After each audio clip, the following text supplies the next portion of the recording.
will get a comment about ribeye steaks, you know, oh, I got a ribeye steak and there's a really big piece of fat in it, kind of saying that that's a negative.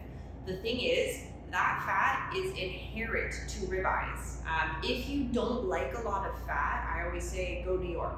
On the New York steak, all of the fat runs along the outside of the piece, so it's super easy for you to trim off if you don't like it.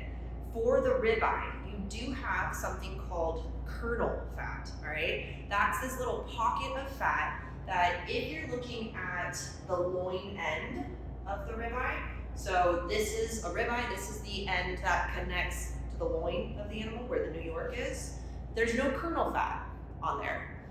Halfway through, you can kind of see this ring right here. That's the kernel fat.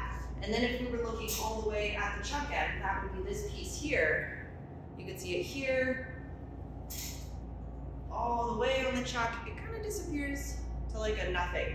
So if we were looking at like the full rib, chuck to loin, the kernel fat kind of small, it kind of balloons and then it goes away.